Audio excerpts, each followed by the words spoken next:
Oke, lanjut. Oke, lanjut. Tadi keputus ya, maaf. Jadi ini part 2.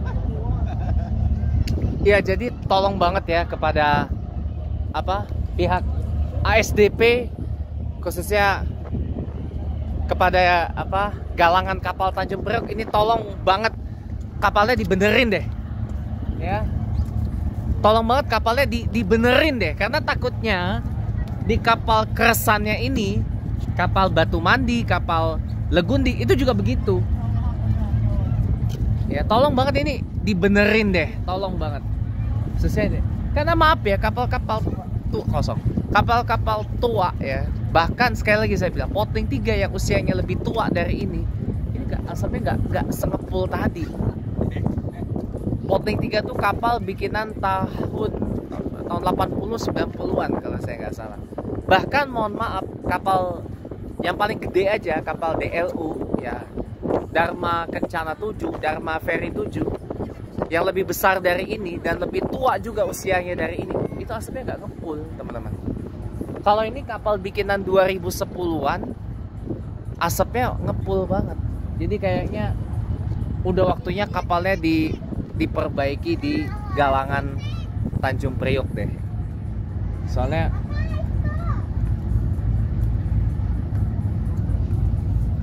pertama nih, knalpotnya berisik banget. Tahun lalu saya naik kapal keresannya ini, kapal Batu Mandi, knalpotnya nggak berisik kayak begini. Kalau ini knalpotnya berisik banget. Satu ya. Ini kalau kupingnya nggak tajem ya, mungkin ya biasa aja. Tapi kalau yang kupingnya tajem kayak saya, ini knalpotnya berisik banget. Ya. Knalpotnya berisik banget, ampun gitu loh. Itu satu. Terus yang kedua, tuh, itu kapal, kalau nggak salah kapal Mufidah ya. Kapal Mufidah usianya lebih tua dari kapal tahun 70-an, kapal Mufidah itu asapnya nggak ngepul, teman-teman. Itu kapal bikinan tahun 1973, kapal Mufidah itu. Dan itu nggak ngepul.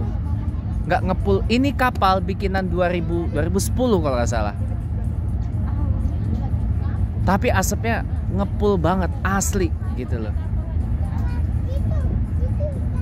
Asli gitu. Apalagi kapal yang itu, yang bekas pengangkut kereta api. Itu kapal bikinan tahun 60-an itu malah. Tahun 60-an. Itu nggak tahun 60 70-an juga. Itu nggak ngepul juga loh, asli.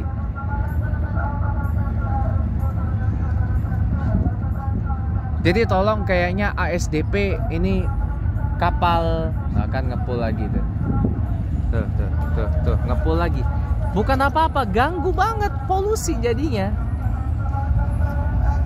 Ini mungkin ada masalah di mesin, atau ada masalah di pembakarannya atau gimana, kurang tahu juga saya. Mungkin kayaknya ada masalah di sistem pembakarannya, makanya jadi ngepul banget gitu.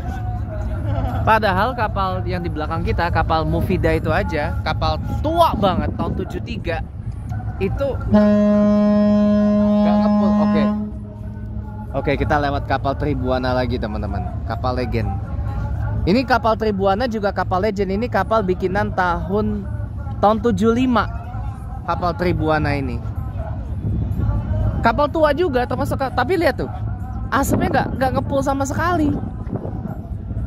Padahal itu kapal bikinan tahun 75, teman-teman. Usianya juga tua. Kapal Tribuana bekas Jepang ini. Tuh. Lihat, aduh, di reguler nih panjang antriannya. Apalagi itu kapal Safira Nusantara yang juga tua usianya, itu bekas Jepang juga. Nih, kita lewat kapal legend lagi, teman-teman. Kapal Tribuana. Ini kapal legend juga, teman-teman. Nih, ini kapal legend juga. Bikinan tahun 75, tapi mulai berdinas di Indonesia dari sejak 97 sampai sekarang. Tuh udah penuh tuh kapalnya tuh.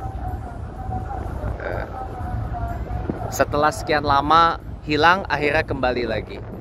Nah, yang unik dari kapal Tribuana adalah bagian depannya. Dia rem door depannya dia agak ke kanan. Agak ke kanan dia. Oke, dia merapat ya. Dia pakai rem door belakang. Tuh kan dia. Tuh, dia rem doornya dia agak ke kanan. Nah, itu yang tadi saya bilang, kapal besar reguler Ataya, bekasnya saya nggak sono. Itu bekas kapal Venus Jepang, penyeberangan Sapporo Hakodate. Penyeberangan Aomori Hakodate. Ya, nih kapal Ataya. Akhirnya setelah tahun lalu nggak ketemu, tahun lalu nggak ketemu. Tahun lalu ketemunya kapal yang lebih tua dari Ataya, Virgo 18.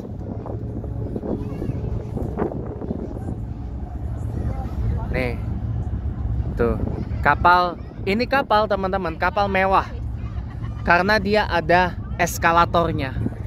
Kapal Ataya ini, Potling 3 nggak ada. Potling 3 adanya lift, tapi liftnya nggak kepake. Kemungkinan nggak kepake semenjak dia dinas di Korea sebagai Secang Cordelia. Tuh, kapal Tribuana klakson tuh. Nggak nyaring tapi menggoda gitu loh klaksonnya. Ini kapal Ataya teman-teman tuh. Ini kapal yang paling besar di pelabuhan reguler. Dia panjangnya sekitar 149 meter. Selisih tipis dengan Potling 3. Potling 3 151 meter. Dia aslinya nggak punya rem door depan. Dia rem doornya di samping. Cuma rem door depan itu tambahan. Nah, ini udah pelabuhan itu. Oke, jadi ya di akhir tayangan World According to James Coyne Smith Windsor minggu ini saya cuma bilang gini aja ya. Ini tolong pihak ASDP diperhatiin deh kapal-kapalnya. Kalau kapal-kapalnya dirasa udah bermasalah seperti tadi nih kapal sebuku ini, itu mending dibenerin deh. Karena pertama, asapnya kepul banget, kemungkinan besar itu ada masalah di sistem pembakarannya. Yang kedua, knalpotnya berisik. Gitu loh. Knalpotnya berisik banget. Potling 3 yang lebih besar dari ini, dia knalpotnya nyaring tapi nggak berisik, teman-teman. Dia suara knalpotnya kan buk buk buk buk buk buk buk buk buk. Memang nyaring tapi nggak berisik. Kalau ini udah nggak terlalu nyaring tapi cuma berisiknya aja gitu loh.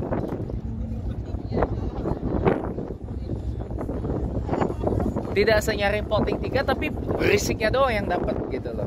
Berisik dari knalpotnya itu, dari cerobongnya itu. Tuh. Gerimis ya.